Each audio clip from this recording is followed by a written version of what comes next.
Disney is one of those companies that kind of subscribe to everything that Patrisse Cullors wants you to believe in. A really tricky time for Disney because you know what? The rest of the world just isn't there. The rest of America just isn't there.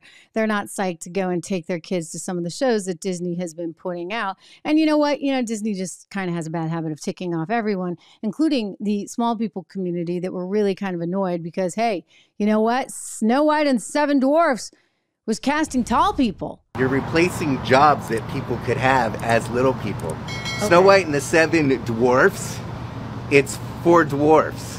Why are you hiring Snow White and the Seven average people? They want to make it right. They redo the movie and they recast. Okay. Sometimes you gotta, they have to lose. They lost it then. And now they gotta come back better. Make it better, Disney.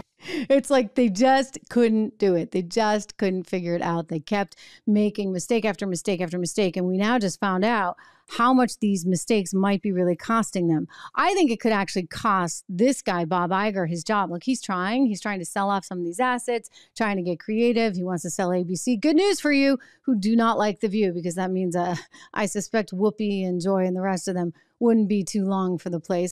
I'll relive it. Themselves. Turn on the television, girl. Where are you going? Where are you going? I'm leaving y'all. But anyway, here's Bob Iger speaking way back this summer on CNBC saying he wanted to sell these assets.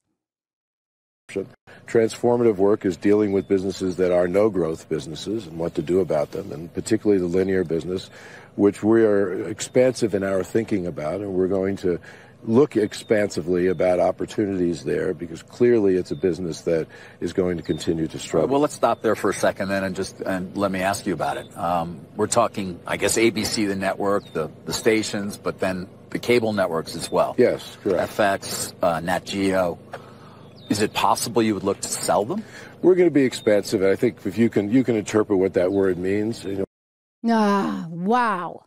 Expansive. If you can interpret what that means, I can interpret it. It means we're going to sell them. We're going to sell them. So, hey, take that, Whoopi. Anyway, the other thing that they may could they get out of would be this Snow White production with Rachel Zegler, who's just been a train wreck from the very beginning.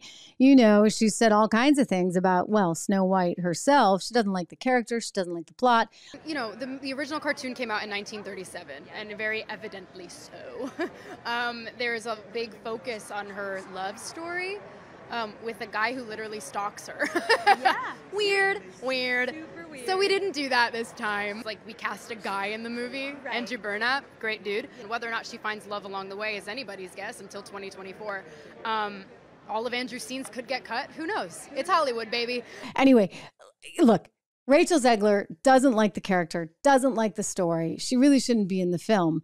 But in the meantime, Disney has already spent an alleged $330 million on its live action Snow White.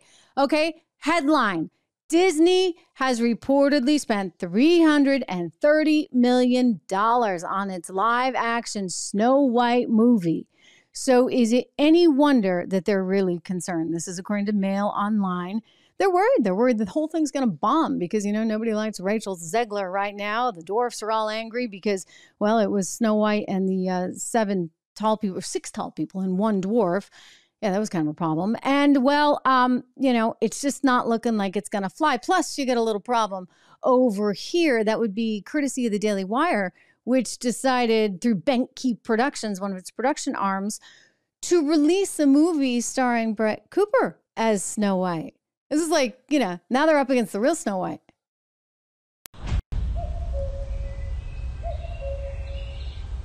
Once upon a time, in time a prince would come. Yeah, that's the movie that you can see with your kids, right? Anyway, I wish them so much success with that. So $330 million, possibly, if that report is true, down the drain. The stock price is under so much pressure. So in comes a guy named Nelson Peltz, who runs something called Tryon Funds. It's a big hedge fund, right? And he's an activist investor, and he gets in there and says, gee, you're doing this, and this wrong. You're spending too much money. You don't have the right priorities. You got to actually shape up. And so Bob Iger, the one who's trying to get the place sort of together in his own little way, is under a lot of pressure. And because he's under so much pressure, he knows he's got to make changes. And so now he just brought in a new chief financial officer, maybe who will help make sure they don't spend $330 million on a production of Snow White that they're really nervous about. The new guy, he's from PepsiCo. And he's been through these kinds of things before, right? Where you have shareholder activists that are like, hey, what's going on? So he's seen this movie before. And so Bob's hoping that the new guy from PepsiCo can actually help him out. And perhaps, his name is Hugh Johnston, perhaps shape things up in his favor. Apparently, he brought revenue at PepsiCo to about $86 billion last year from $58 billion back in 2010. So he's certainly got, some street cred on Wall Street, if you would. And I'll tell you, Disney needs a lot of that these days.